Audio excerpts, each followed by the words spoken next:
ಸಮುದ್ರವನ್ನು ಕುರಿತಂತೆ ವಿಪರೀತವಾದ ಸಂಶೋಧನೆಗಳು ಪ್ರಪಂಚದಲ್ಲಿ ನಡೆದಿದೆ.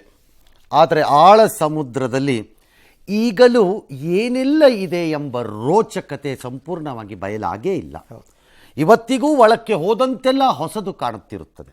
ಹಾಗೆ ಭಾರತದಲ್ಲಿ ಹಗರಣಗಳು ಕೂಡ.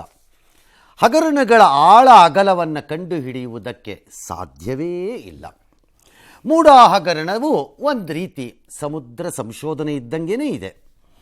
JDS ಶಾಸಕ GT ದೇವೇಗೌಡರ ಹತ್ತಿರದ ಸಂಬಂಧಿ ಹೆಸರನ್ನು ಈಗ ಮುಂದಕ್ಕೆ ತರಲಾಗಿದೆ. ಮಹೇಂದ್ರ ಎಂಬ ವ್ಯಕ್ತಿಗೆ ಕಾನೂನು ಬಾಹಿರವಾಗಿ 19 ನಿವೇಶನಗಳನ್ನು ಕೊಟ್ಟಿದ್ದಾರೆ ಅಂತ ದೂರುದಾರ ಸ್ನೇಹಮಯಿ ಕೃಷ್ಣ ಅವರು ಯಾರೋ ಆರೋಪಿಸಿದ್ದಾರೆ. ದೇವನೂರು ಬಡಾವಣೆ ಜಾಗದಲ್ಲಿ ಜಮೀನು ಇಲ್ಲದಿದ್ದರೂ ನಕಲಿ ದಾಖಲೆ ಸೃಷ್ಟಿಸಿ ಈ ಅಕ್ರಮವಾಗಿ ಪರಿಹಾರವನ್ನು ಪಡೆಯಲಾಗಿದೆ ಅನ್ನೋದು ಅವರ ಆರೋಪ. ಆ ವ್ಯಕ್ತಿಗೆ ಸೇರಿದ 2.2 ಎಕರೆ ಭೂಮಿ ಬಳಸಿದ್ದಾಗಿ ಮೂಡ ಹೇಳಿದೆ. ಆದರೆ ಇದರ ವಿವರ ಸಿಗ್ತಾ ಇಲ್ಲ ಅಥವಾ ನೀಡಿಲ್ಲ. ಬದಲಾಗಿ ಪ್ರೋತ್ಸಾಹದಾಯಕ ಯೋಜನೆಯಡಿ ಸೈಟ್ ನೀಡಿದ್ದಾಗಿ ತಿಳಿಸ್ತಾ ಇದೆ. ಈ ಪ್ರಕಾರ ಯೋಜನೆ ಪ್ರಕಾರನೇ ಕೊಟ್ಟರೆ ಕೊಡಬೇಕಾಗಿದ್ದು 2 ಸೈಟು, 19 ಯಾಕೆ ಅಂತ ಅವರ ಪ್ರಶ್ನೆ. ವಿಜಯನಗರದ 3ನೇ ಹಂತದಲ್ಲಿ 19 ಸೈಟನ್ನು ನೀಡಲಾಗಿದೆ ಅಂತ. ಅದಕ್ಕೆ ತಕ್ಷಣ GT ದೇವೇಗೌಡರು ತಮ್ಮ ಪ್ರತಿಕ್ರಿಯೆಯನ್ನು ಕೊಟ್ಟಿದ್ದಾರೆ. ಕಾನೂನು ವಿರುದ್ಧವಾಗಿ ಮಾಡಿದರೆ ಶಿಕ್ಷೆಯಾಗಲಿ ಅಂತಂದಿದ್ದಾರೆ. That's a very ordinary statement. ಹಗರಣದಲ್ಲೂ ಅಡ್ಜಸ್ಟ್ಮೆಂಟ್ ಪಾಲಿಟಿಕ್ಸ್ ಅಂತ BJP ಕಿಡಿ. GT ದೇವೇಗೌಡರು ಕೂಡ ತಮ್ಮ ಪ್ರವಾನ ಬಳಸಿಕೊಂಡು ಮೈಸೂರು ನಗರ ಪ್ರಾಧಿಕಾರಕ್ಕೆ ಸೇರಿದ ಆಸ್ತಿಯನ್ನ ತಮ್ಮ ಸೋದರ ಮಗ ಮಹೇಂದ್ರ ಅವರಿಗೆ ಸೇರಿದ ಆಸ್ತಿ ಅಂತೇಳಿ ಸುಳ್ಳು ದಾಖಲೆಯನ್ನು ಸೃಷ್ಟಿ ಮಾಡಿಕೊಂಡು ಆ ಒಂದು ಜಮೀನಿಗೆ ಪರಿಹಾರ ಕೊಟ್ಟಿಲ್ಲ ಅಂತೇಳಿ ಮತ್ತೊಂದಷ್ಟು ದಾಖಲೆ ಸೃಷ್ಟಿ ಮಾಡಿಕೊಂಡು ಪರಿಹಾರದ ನೆಪದಲ್ಲಿ 50 ನೆಪದಲ್ಲಿ ಸುಮಾರು 18ರಿಂದ 19 ನಿಮಿಷಗಳನ್ನ ಅವರು ಕೂಡ ಪಡ್ಕೊಂಡಿರೋದು. ಮಹೇಂದ್ರದಲ್ಲ ಜಮೀನು, ಅದು ಮೂಲತಃ ಬೇರೆ ಮಾಲೀಕರು ಸೇರಿದ ಜಮೀನು. ಹಲವಾರು ಜನ ಮನೆ ಕಟ್ಕೊಂಡು ವಾಸ ಇದ್ರು ಕೂಡ ಅದು ಕೃಷಿ ಭೂಮಿ ಅಂತೇಳಿ ಸುಳ್ಳು ದಾಖಲೆ ಸೃಷ್ಟಿ ಮಾಡ್ಕೊಂಡಿದ್ದಾರೆ. ಅವರು ಯಾರೇ 50-50 ಪಡೆದಿದ್ರು ನಿಜವಾದ ರೈತನಿಗೆ 50% ಕೊಡಲೇಬೇಕು. ಮಾಡ್ತಕ್ಕಂಥ ಸಂದರ್ಭದಲ್ಲಿ ಕೆಲವು ನ್ಯೂನತೆಗಳಿದ್ದಾವೆ. ಆ 50-50ನಲ್ಲಿ ದುರುಪಯೋಗ ಆಗಿದ್ದರೆ ಅವ್ರಿಗೆ ಶಿಕ್ಷೆ ಆಗಬೇಕು, ಕಾನೂನು ಉಲ್ಲಂಘನೆ ಆಗಿದ್ದರೆ ಅವ್ರಿಗೆ ಶಿಕ್ಷೆ ಆಗಬೇಕು ಅಂತಕ್ಕಂಥದ್ದು. ಇಷ್ಟು ವರ್ಷದಿಂದ ಇಷ್ಟೆಲ್ಲ ದೊಡ್ಡ ಪ್ರಮಾಣದಲ್ಲಿ ಮೂಡ ಹಗರಣ ಅಥವಾ ಮೂಡ ಅಡ್ಜಸ್ಟ್ಮೆಂಟ್ ಪಾಲಿಟಿಕ್ಸ್ ನಡೀತಾ ಇದ್ರೆ ಇದಕ್ಕೆ ಮೂಲ ಕಾರಣ ಸಿದ್ದರಾಮಯ್ಯನವರೇ. ಮೂಡ ಹಗರಣಕ್ಕೂ ಸಿದ್ದರಾಮಯ್ಯನವರೇ ಕಾರಣ, ಮೂಡ ಸೈಟಿನ ಅಡ್ಜಸ್ಟ್ಮೆಂಟ್ ರಾಜಕಾರಣಕ್ಕೂ ಕೂಡ ಅವರೇ ಕಾರಣ.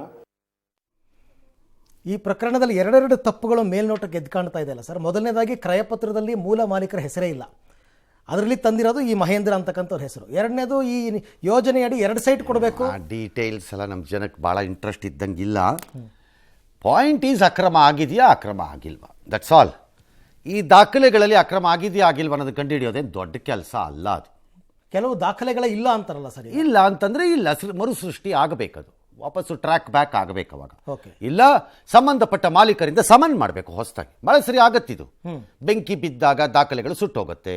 ಅಥವಾ ಯಾರೋ ವಿಧಾನಸೌಧದಲ್ಲಿ ಒಂದು ಪರ್ಟಿಕ್ಯುಲರ್ ಕೇಸ್ ನನಗೆ ನೆನಪಿದೆ, ಸುಮಾರು 20 ವರ್ಷದ ಕೆಳಗೆ ಒಬ್ಬ ದೊಡ್ಡ ವ್ಯಕ್ತಿಗೆ ಸಂಬಂಧಪಟ್ಟಂಥ ಕೇಸ್ ಅದು ಅಂತಲೇ ಇಟ್ಕೊಳ್ಳೋಣ. ಯಾಕಂದರೆ ಈಗ ಅವ್ರು ಇಲ್ಲ, ಹಂಗಾಗಿ ಅದನ್ನು ಹೇಳಿ ಪ್ರಯೋಜನ ಇಲ್ಲ. ದೊಡ್ಡ ವ್ಯಕ್ತಿನೇ, ಅವರಿಗೆ ಸಂಬಂಧಪಟ್ಟ ಆ ಕೇಸ್ನಲ್ಲಿ 5 ಸರಿ ಹೋಯ್ತು ಫೈಲು ರೀಬಿಲ್ಡ್ ಆಗಿ, 5 ಸರಿನೂ ಕಳ್ತನ ಆಯ್ತು. ಅದು 5 ಸರ್ತಿನೂ ಕಳ್ತನ ಆಯ್ತು ವಿಧಾನಸೌಧದಲ್ಲಿ. ಹೌದು, ಓಕೆ. ಒಂದೇ ಪ್ರಕರಣ, ಓಕೆ, ಆರೋಪ ಬರ್ತಾ ಇದೆ, ಫೈಲ್ ಕ್ರಿಯೇಟ್ ಆಗುತ್ತೆ, ಕಳ್ತನ ಆಗುತ್ತೆ, ಕ್ರಿಯೇಟ್ ಆಗುತ್ತೆ, ಕಳ್ತನ ಆಗುತ್ತೆ. 5 ಸರಿ ಕಳ್ತನ ಆಯ್ತದ ಆ ಫೈಲ್. ಓಕೆ, ಕೊನೆಗೆ 6ನೇ ಸರಿ ಏನಾಯ್ತೋ ನಾನು ಫಾಲೋ ಮಾಡೋದು ಬಿಟ್ಬಿಟ್ಟೆ, ಬಿಡಿ, ನನಗೂ ಇಂಟ್ರೆಸ್ಟ್ ಹೋಯ್ತದು. ಆಮೇಲೆ ಏನಾಯ್ತೋ ಏನೋ ಚೆಕ್ ಮಾಡ್ಬೇಕು. ಈಗ ಹೇಳಿದ್ರಿಂದ ಜ್ಞಾಪಕ ಬಂತು. ಈಗಲೂ ಅದೇ ಥರ ರೀಬಿಲ್ಡ್ ಮಾಡಬೇಕಾಗುತ್ತಾ ಸರ್? ಬೇರೆ ದಾರಿ ಇಲ್ಲ. You have to go back and rebuild it ಅಷ್ಟೇ. ದಾಖಲೆ ಇಲ್ಲ ಅಂತ ಕೈ ಬಿಡೋಕ್ಕಾಗಲ್ಲ. ದಾಖಲೆ ಇಲ್ಲ ಅಂತ ಕೈ ಬಿಡಕ್ಕೆ ಸ್ಟಾರ್ಟ್ ಮಾಡಿದ್ರೆ ದೇಶದಲ್ಲಿ ಎಲ್ಲ ದಾಖಲೆನೂ ಮಾಯ ಮಾಡಿಬಿಟ್ರಾಯ್ತು. ಈಗ ಆ ಕೆಲಸ ಮೂಡಾದವರೇ ಮಾಡಬೇಕು, ಮೂಡಾನವರು ಮಾಡಬೇಕು, ಲೋಕಾಯುಕ್ತದವರು ಮಾಡಬೇಕು, ಎಲ್ಲರೂ ಮಾಡಬೇಕು, ಸರ್ಕಾರನೂ ಮಾಡಬೇಕು, ಎಲ್ಲರೂ ಮಾಡಬೇಕು. The government cannot wash of it's hands. ಕೈ ತೊಳೆದುಕೊಂಡು ಖಾಲಿ ಮಾಡೋಕ್ಕೆ ಬರಲ್ಲ. ಹಂಗಾದ್ರೆ ನಾಳೆ ಕಂಡ ದಾಖಲೆ ಬೇಕಾಗಿದ್ದು ತಗೊಂಬ ಸುಟ್ಟಾಕ್ಬಿಡು ಅಥವಾ ತಗೊಂಡೋಗಿ ಬಿಸಾಕ್ಬಿಡು, ಆಗ್ಬಿಡುತ್ತೆ. ಏನು ಮಾಡೋಣ?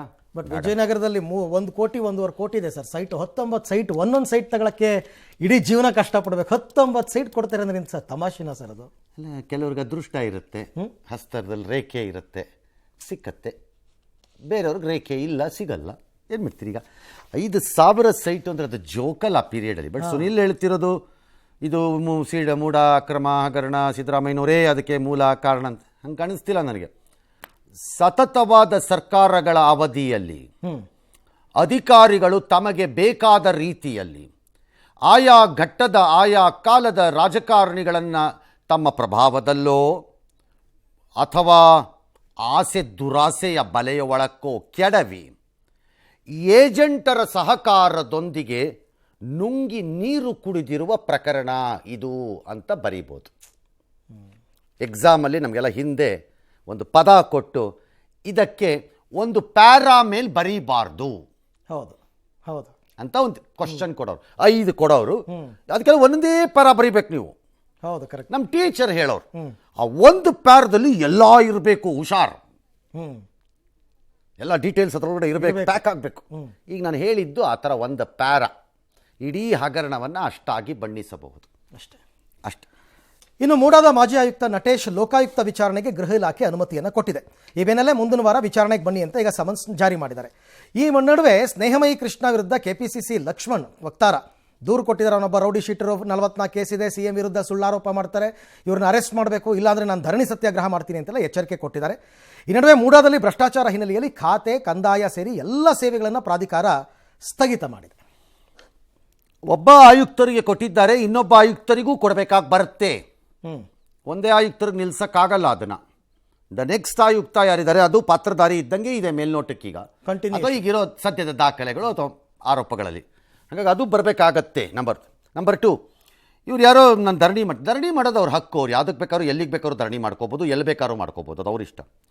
But how can he say somebody has to be arrested? How? 44 case ಇದೆ ಅಂದರೆ go to court, obtain the order of arrest. You are nobody to direct anybody to be arrested. ಇದೊಳ್ಳೆ ಕಷ್ಟವಾಯ್ತಲ್ಲ. ಅವನು ಎಕ್ಸ್ ವ್ಯಕ್ತಿ ಯಾರೋ ಆರೋಪ ಮಾಡ್ತಿದ್ದಾರೆ ಅಥವಾ ದಾಖಲೆಗಳನ್ನು ಬಿಡ್ತಿದ್ದಾರೆ. ಧೈರ್ಯ ಇದ್ದರೆ, ಶಕ್ತಿ ಇದ್ದರೆ ಅದನ್ನು ಅಲ್ಲೇ ಎದುರಿಸಬೇಕು. ಹೌದು, ಇದೊಳ್ಳೆ ಕಷ್ಟವಾಯ್ತಲ್ಲ ಇದು.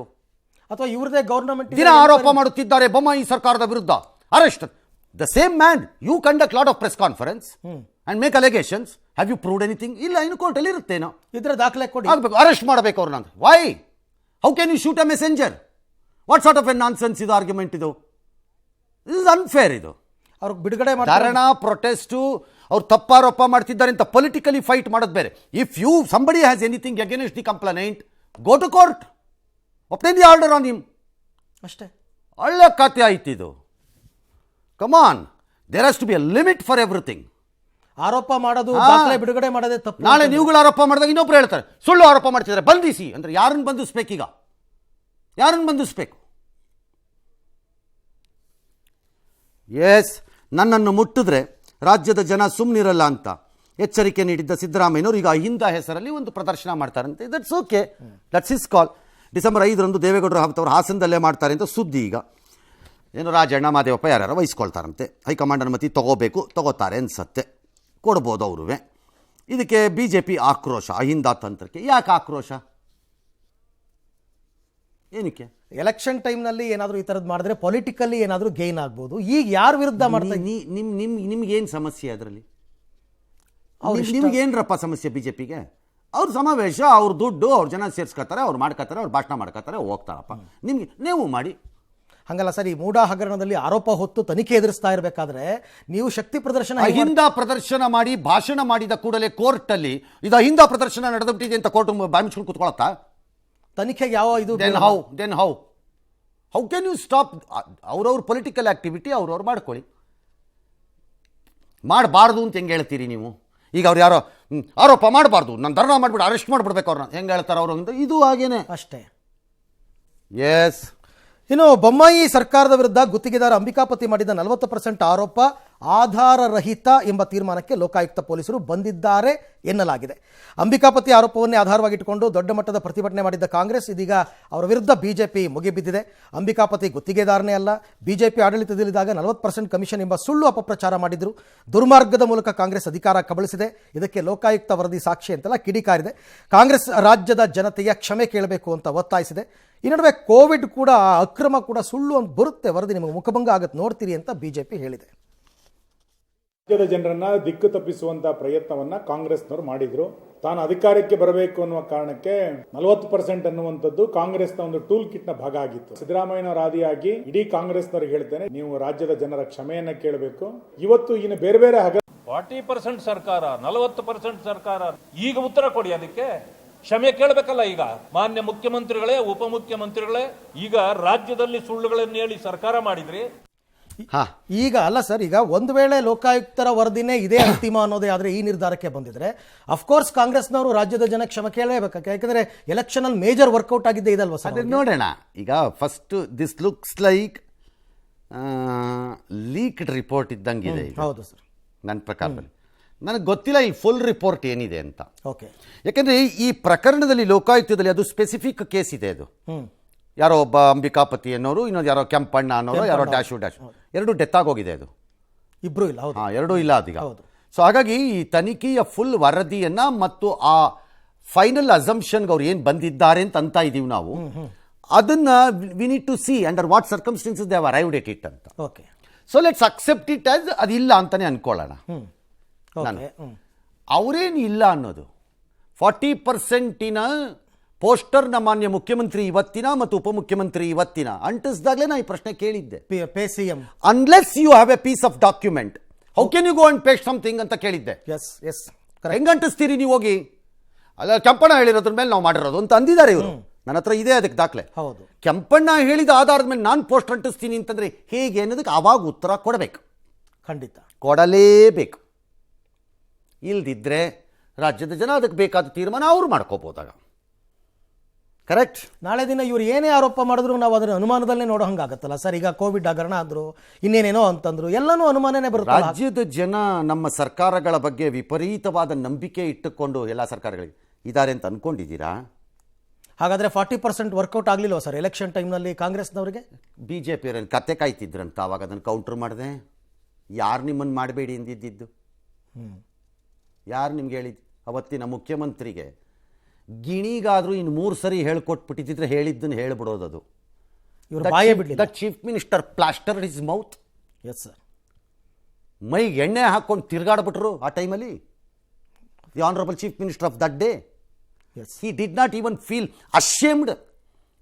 ತನ್ನ ಫೋಟೋ ನಮ್ಮ ಫುಟ್ಪಾತ್ ಮೇಲೆ, ಕಾಂಪೌಂಡ್ ಮೇಲೆ ಅಂಟಿಸಿದಾಗ ಒಂದು ಸಂಘಟನೆ answer, he has to answer that. ನಾನಲ್ಲ ಆ ಕ್ವಶನ್ ಆನ್ಸರ್ ಮಾಡಬೇಕಾಗಿರೋದು. ಮಹಾರಾಷ್ಟ್ರ ಚುನಾವಣಾ ಪ್ರಚಾರದಲ್ಲಿ ಮಾತಿನ ಮತಾಪು. ಇತ್ತೀಚೆಗೆ ಭಾಷಣದಲ್ಲಿ ಮೋದಿ ಹೇಳ್ತಿದ್ದಾರೆ ಜಾತಿಗಣತಿ ವಿರೋಧಿ ಬಿಂಬಿಸ್ತಿದ್ದಾರೆ, ಅವ್ರ ಜ್ಞಾಪಕ ಶಕ್ತಿ ಹೋಗ್ಬಿಟ್ಟಿರಬೇಕು ಅಂತೆಲ್ಲ ರಾಹುಲ್ ಗಾಂಧಿ. ಜ್ಞಾಪಕ ಶಕ್ತಿ ಹೋಗ್ಬಿಟ್ಟಿರೋರು ಜ್ಞಾಪಿಸ್ಕೊಂಡು ಹೇಳ್ತಾರ? ಅದು ಮೋದಿಗೆ ಜ್ಞಾಪಕ ಶಕ್ತಿ ಈಗ ಸದ್ಯಕ್ಕೆ, ವಯಸ್ಸಾದ್ಮೇಲೆ ಎಲ್ಲರಿಗೂ ಆಗ್ಬೋದು. ಹೌದು.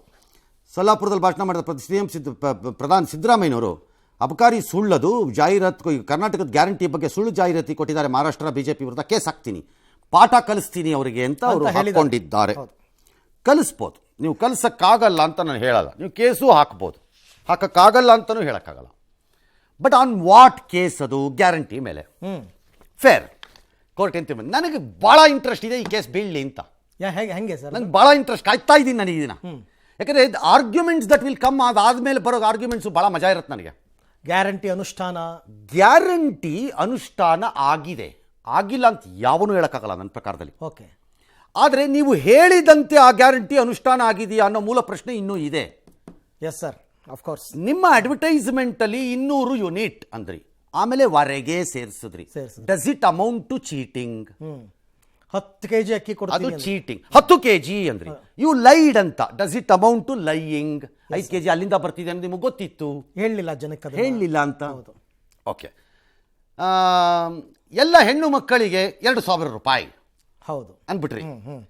ಇಲ್ಲ, ಎಲ್ಲ ಹೆಣ್ಣು ಮಕ್ಕಳಿಗೂ ಕೊಟ್ಟಿಲ್ಲ, ಮನೆಯಲ್ಲಿ ಮನೆಯ ಯಜಮಾನಿ ಅಂತಂದ್ರಿ. Does it amount to cheating? So ಚುನಾವಣಾ ಪೂರ್ವದಲ್ಲಿ ದಾಖಲೆಯುಕ್ತವಾಗಿ ಮಾಡುವಂತಹ ಭರವಸೆಗಳೇನಿವೆ ಅದು ಈಡೇರದಿದ್ದರೆ ಅದು ಜನತೆಗೆ ಆ ಪಕ್ಷ, ಯಾವುದೇ ಪಕ್ಷ ಆಗಲಿ, BJPನೋ ಕಾಂಗ್ರೆಸ್, ಮಾಡುವ ಮೋಸ, ವಂಚನೆ, ದಗ, ಪಿತೂರಿ ಆಗತ್ತಾ ಆಗಲ್ವಾ? ಚರ್ಚೆಗೆ ಬರಬೇಕು, ಚರ್ಚೆಗೆ ಬರಲಿ ಅಂತ ನನ್ನ ಆಸೆ. ಆಗ ಇವ್ರು ಏನು ಉತ್ತರ ಕೊಡ್ತಾರೆ? ಯಾರು ಆಗಲಿ, ಹೌದು, ಯಾರಾದರೂ ಸರ್ ಉತ್ತರ ಕೊಡಲಿ, ಅದು ಕೊಡಬೇಕು. ಯಾಕಂದರೆ ನಾನು ಹೇಳಿದ್ದು ಜಾರಿಗೆ ಬರಬೇಕು. ಯಾಕಂದರೆ ಅದಾದ ಮೇಲೆ ಬಂದಿರೋ ಆಡೇನು, ನುಡಿದಿದ್ದನ್ನು ನಡೆದಿದ್ದೇವೆ ಅಂತ. ನುಡಿದಿದ್ದಲ್ಲ ಅಂತ ನನ್ನ ವಾದ. ನಾವು ಷರತ್ತೇ ಹಾಕಿರ್ಲಿಲ್ಲ, ಆಮೇಲಿಂದ ನಾವು ಷರತ್ತು ಹಾಕ್ತೀವಿ. ಹಂಗಾಗಲ್ಲ, ಹಾಕ್ಬೋದು. ಆದರೆ ಮಧ್ಯದಲ್ಲಿ ಮಾಧ್ಯಮಗಳಲ್ಲೋ ಯಾರ್ಯಾರೋ ಪ್ರಶ್ನೆ ಹೇಳಿದ್ರು, ಷರತ್ತೇನು ಹೇಳ್ಕೊಳ್ಳಿ, ಷರತ್ತೇನು ಹೇಳ್ಕೊಳ್ಳಿ, ಏನು ಮಾತಾಡಲಿಲ್ಲ, ಮಾತೇ ಆಡಲಿಲ್ಲ. ಹಂಗಾಗಿ ಹಂಗಾಗಿ ನನಗಿದು ಇಂಟ್ರೆಸ್ಟಿಂಗ್ ಆಗಿದೆ ಈ ಕೇಸು. ಓಕೆ, ದೂರ. So for a good discussion, ಡಿಸ್ಕೋರ್ಸ್ಗೆ ಚೆನ್ನಾಗಿರುತ್ತೆ. ಇವ್ರು ಕೇಸ್ ಹಾಕಬೇಕು, ಆಗ ಅವ್ರೇನು ಮಾಡ್ತಾರೆ ನೋಡೋಣ. ಒಂದು ಎರಡನೇದು, BJP ಶುಡ್ ಕಮ್ ಬ್ಯಾಕ್ ನಾವು, ಅವ್ರು ಪ್ರಾಬಬ್ಲಿ ಬರ್ತಾರೆ ಅಂದ್ಕೊಂಡಿದ್ದೀನಿ. ಅಲ್ಲಿ ಅವ್ರು ಕೇಸ್ ಹಾಕಿದಾಗ ಇಲ್ಲಿ ಪೋಸ್ಟರ್ ಅಂಟಿಸಿದ ಕೇಸ್ ಏನಾಯಿತು, ಅದೇನಾಗುತ್ತೆ? ಅದೇನಾಗುತ್ತೆ? ಚೆನ್ನಾಗಿದೆ ಇದು. This A good legal case.